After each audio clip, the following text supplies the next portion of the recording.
በእኔ ምክንያት ሰው እየተጣላ ነው። ይሄን ያህል ነው የኔ ቤተሰቦች እየፈለጉኝ ያሉ ነው። ለምን ነው ብዬ በጣም ነው የተሰማኝ። እስካሁን ድረስ ማንም የደወለልኝ ሰው የለምና እሱን ሳስብ በጣም እንትን እያልኩ ያለሁት በቃ በሱ ፋሚሊዎቹ በጣም ነው የቀናሁት። ለሱ ያላቸው በቃ ሪስፔክት አላቸው እኮ ግን ለምን እኛ ንቀህን ነው ያሉት። ገባችሁ? እውነታቸውን ነው። በእርግጥ እነሱ በሌሉበት ሰው አስገብቶ ከኛ ጋር ነው የምትኖረው፣ መሄጃ የላትም፣ ጓደኛ ነች ምናምን ነገር ብሎ ለእነሱ ማስተዋወቃቸው በእርግጥ ለእነሱ ትንሽ ከበድ ይላል። እረዳቸዋለሁ።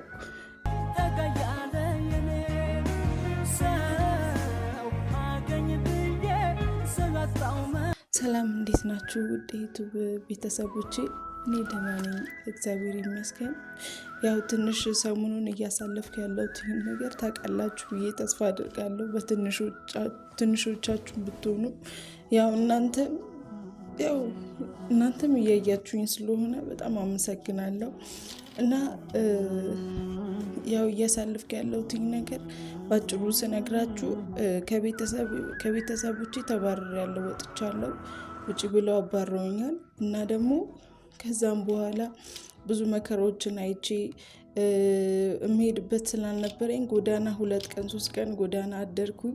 ከዛም በኋላ ያለው ደግሞ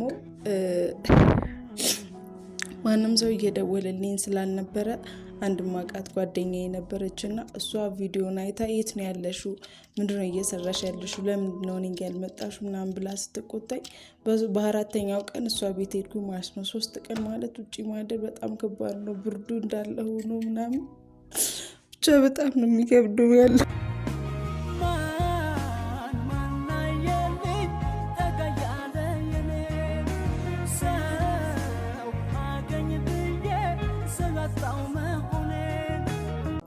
እኔ ለማንም አልመክርም። እኔ እንጃ በቃ እግዚአብሔርን ምን ብዬ እንደምነግራቸው አላውቅም።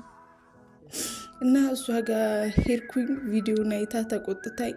በዛ ሰዓት ግን ማንም እየደወልልኝ አልነበረም። አጋጣሚ ሆኖ እሷ ቪዲዮን አይታው ነው የደወለችልኝ። ከዛ እሷ ቤት ሄድኩኝ። እሷ ጋር ከሄድኩኝ በኋላ ባለቤት አላትኝ፣ እርጉዝ ነች። እሷም የባለፈው ቪዲዮ ላይ ነግሬያቸዋለሁ፣ ግን አሁን ጠቅልዬ ለመንገር ያህል ነው። እና እሷ እርጉዝ ነች፣ ባሏም አለ። 2 ሆኖ ነው የሚኖሩትኝ። እና ከኔ ጋር ሁኝ ትንሽ የሆነ ነገር እስከምታገኝ ወይም ደግሞ ቤተሰቦችሽ ትንሽ በረድ እስኪልላቸው ድረስ ከኔ ጋር ሁኝ እና በምችለው በአቅሜ ሄጄ ከነሱ ጋር አስታርቅሻለሁ አለችኝ። ከዛም በኋላ እኔም እሺ ያልኳትኝና ያው እስከዛ ድረስ ምን እንደማድረግ በጣም ግራ የገባኝ፣ ቀን በቀን በቃ ጭንቀት እየወጠረኝ፣ በጭንቀት ልሞት፣ በቃ ምን ብዬ እንደምነግራቸው አላውቅም። እና 2 ቀን 3 ቀን ከሞላ በኋላ ባለቤቷ እየተቀየረ መጣ። በቃ እየተስማሙ አይደለም፣ በእኔ ምክንያት እየተጨቃጨቁ ነበረ። እና እሷም ደግሞ በዛ ላይ እርጉዝ ነችና በእኔ ምክንያት በቃ ሌላ ነገር ውስጥ እንድትገባ አልፈልግም። እና ደግሞ በእኔ ምክንያት እነሱ እንዲጣሉ አልፈልግም። ምክንያቱም እኔ መውጣት እችላለሁ። እኔ ያን ቤተሰብ ግን መበጥበጥ የለብኝም። ለምን እንዴ ቤተሰብ ለምን አፈርሳለሁ? ያው እንደለመድኩትኝ ወይም ደግሞ ወደ ጎዳና እወጣለሁ ብዬ አሰብኩኝ። እና በዛ መሀል ያው እንደዛ ሆነ። ጭቅጭቁ ምንም ሊበርድላቸው አልቻለም። ባለቤቷ አልተስማማም። እኔ እዛ ቤት መኖሬ እንዴት ለምንድን ነው እንደዚህ ምናምን ብሎ በቃ ማታ ማታ ሲገባ ሁሌም ጭቅጭቅ ነው። እና እኔም ከበደኝ። እንዴ እሷ ለእኔ ብላ ለምን ለእኔ ብላ ለምን እንትን ትላለች፣ ትጨነቃለች? ለምን ለእኔ ብላ ከባለቤቷ ጋር ለምን ትጣላለች ብዬ ለመውጣት ወሰንኩኝ። ሳምንት ቆይቼ እሷ ጋር ማለት ነው። ከዛም በኋላ አንድ ማቀው ልጅ አለ፣ ናት ይባላል። እሱ ቤት ሄድኩኝ። ያው እሱ ጋም ያለውን ቪዲዮ አይታችሁታል ብዬ ተስፋ አድርጋለሁኝ። እሱ ጋር ሲሄድ አጋጣሚ ሆኖ ቤተሰቦቹ አልነበሩም ቤት። እና እስከሚመጡ ድረስ እዚህ ሁኝና ከዛም በኋላ ያለውን ነገር አነጋግሬያቸው ያለውን ነገር እስኪ አብረን የምንፈታው ይሆናል አለኝና እሱ ጋር ቢያንስ 1 ሳምንት ምናምን ነገር ከቆየሁኝ በኋላ ቤተሰቦቹ መጡ እና በዛ መሀል ግን እኔ እዛ ቤት ያለውኝ ጎረቤቶቹ ምናምን እየደወሉ ለፋሚሊዎቹ እየነገሯቸው ነበረ።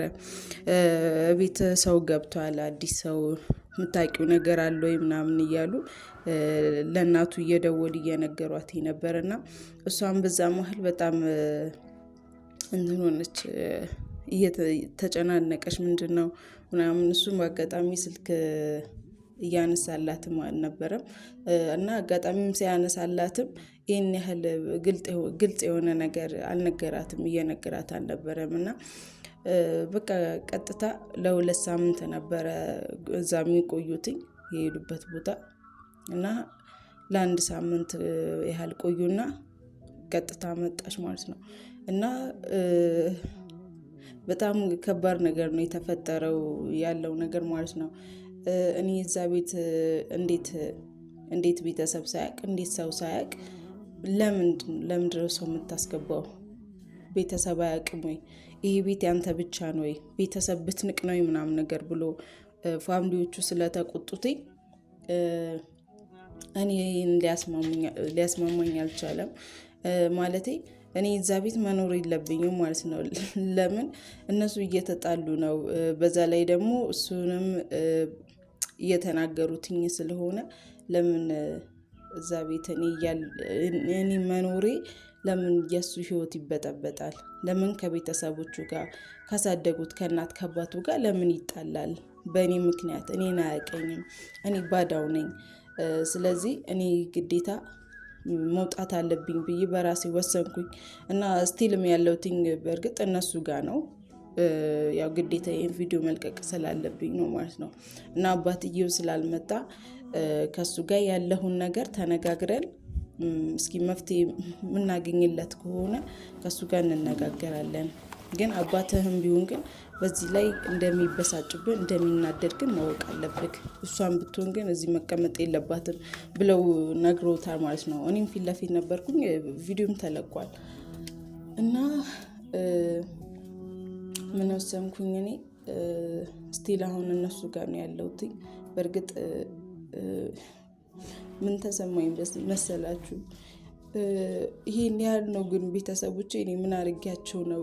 ይሄን ያህል ነው ግን እንደዚህ እስከመሆን ድረስ ሰው ቤት እየለመንኩ የሰው ሕይወት እያበላሸው ነው። በመሀል በእኔ ምክንያት ሰው እየተጣላ ነው፣ ሰው እየተጨቃጨቀ ነው። እና ይሄን ያህል ነው የኔ ቤተሰቦች እየፈለጉኝ ያሉ ነው። ለምን ነው ብዬ በጣም ነው የተሰማኝ።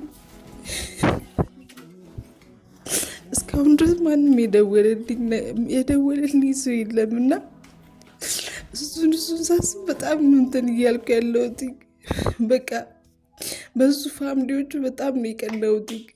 ለሱ ያላቸው በቃ ሪስፔክት አላቸው እኮ ግን ለምን እኛ ንቀህን ነው ያሉት? ገባችሁ? እውነታቸውን ነው። በእርግጥ እነሱ በሌሉበት ሰው አስገብቶ ከኛ ጋር ነው የምትኖረው፣ መሄጃ የላትም፣ ጓደኛ ነሽ ምናምን ነገር ብሎ ለእነሱ ማስተዋወቃቸው በእርግጥ ለእነሱ ትንሽ ከበድ ይላል፣ እረዳቸዋለሁ። ግን ለምን እንደሆነ ግራ ገባኝ። ለምን የኔ ፋሚሊዎች ለምንድን ነው ያልደወሉልኝ? ለምንስ ለእኔ ምንም አይጨቃቸውም ማለት ነው ብዬ በጣም ነው እስካሁን ድረስም እየተሰማኝ ያለው።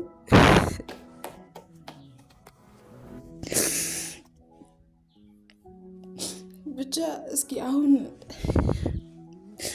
ምን እንደማደርግ በጣም ነው ግራ የገባኝ ብቻ ማለት ነው። የእሱም አባት አልመጣም እና በቃ እኔ በጠቅላላው መቀመጥ አልፈለኩም እዚህ ቤት ባለው እንጃ ብቻ በቃ እዚህ መሆን አልፈለኩም። ወጥቼ እዛ የለመድኩት 3 ቀን 2 ቀን እዛ ውጭ አድሬ የለም እዛ ባድር ይሻለኛል ብዬ እዛ ውጭ መሆን ይሻለኛል ብዬ አሰብኩኝና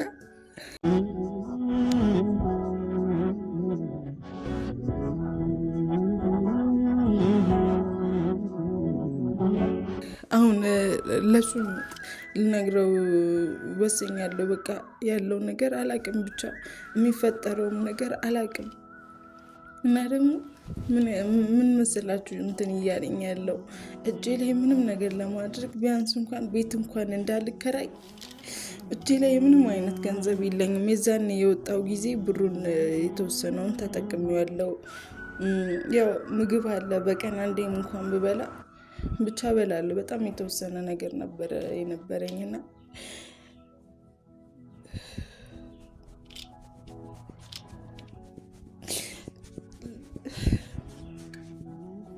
ወይን ደግሞ ካልሆነ ወይን ወደ አረብ ሀገር ሄጄ ወይን ነገር ለማድረግ አሰብኩኝ። ግን ከዛን ደግሞ ሳስበው ምንም አይነት ብር የለኝም።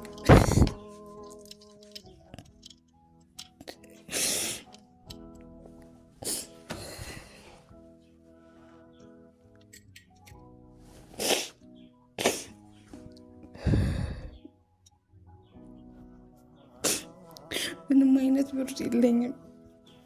እጂ እዛ ብሰራ እንኳን ደስ ይለኛል። ምክንያቱም ማንም የሚፈልገኝ ሰው ስለሌለ እዛ ሄጄ ብሰራ ብዬ አሰብኩኝ። አሁን ግን ብቻ እስኪ እግዚአብሔር ያውቃል ያለውን ነገር ደግሞ እስኪ ሁሉንም ነገር እኔ ለእናንተ እስኪ ያለውን በእናታችሁ እስኪ ምን ማድረግ እንዳለብኝ እስኪ ጸልዩልኝ እባካችሁ። ምን ማድረግ እንዳለብኝ ደግሞ በኮሜንት ላይ አሳውቁኝ። እኔ በጣም ነው የጨነቀኝ። በቃ በጣም ግራ የገባው ሰው ታውቃላችሁ፣ ግራ ገብቷችሁ ያውቃል? እጃችሁ ላይ ምንም ነገር ሳይኖራችሁ ሰው እንዳለ ሲክዳችሁ እስኪ መቼም ቦታው ላይ ሆናችሁ ስታዩት ነው የሚገባችሁ ብዬ የማስበው። አሁን እኔ እዚህ ጋር ቆሜ እንደዚህ ማውራቴ ለእናንተ ያው ብዙም ስሜት ላይ ይሰጣችሁ ይችላል። ብቻ ያው እግዚአብሔር ነው የውስጤን የሚያውቀው። እስኪ ባካችሁ የምትሉኝ የምትመክሩኝ ነገር ካለ ኮሜንት ሴክሽን ላይ ያሳውቁኝ። እኔ አሁን ባለው ነገር ብር የሚያበድረኝ ሰው ካገኘሁኝ ወይን ወደ አረብ ሀገር እሄዳለሁ ብዬ ነው የወሰንኩትኝ። ምክንያቱም ማንም አይፈልገኝም። በቃ ያለኝ አማራጭ እንዲህ ሰው በሰው ቤት እየሄድኩኝ እየተለማመጥኩኝ ጥገኛ እየሆንኩኝ ስለሆነ እናም ጥገኛ ሆኜም በሰላም አይደለም የሚኖረው። ገባችሁ? ቤተሰብ እየበጠበጥኩ ነው። ለምን እንደዛ አደርጋለሁ? ስለዚህ በቃ ማንም የሚፈልገኝ ሰው የለም ምናምን ነገርና እስኪ ብር የሚያበድረኝ ሰው ካገኘው ወይን እኔ ወደ አረብ ሀገር ለመሄድ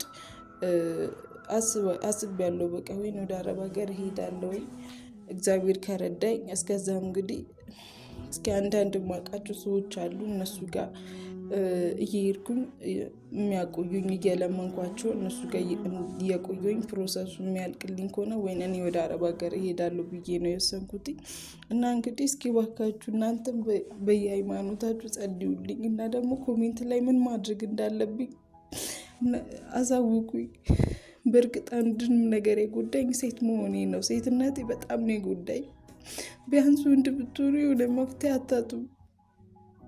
የምታረጉት ነገር አለ። በቃ ውጭ ብታርም ይሄን ያለ አይደለም። ሴትነት ግን በጣም ገባር ነው። እኔ ለምን ሴት ሆኜ ተፈጠርኩኝ ያልኩበት ይማለ እና እባካችሁ እስኪ ኮሜንት ላይ ምን ማድረግ እንዳለብኝ እስኪ ንገሩኝ፣ አሳውቁኝ። በተረፈ ጸልዩልኝ። እንግዲህ ቀጣይ ያለውን ነገር እስኪ ያሳያችኋለሁ እግዚአብሔር ከፈቀደ እና ደህና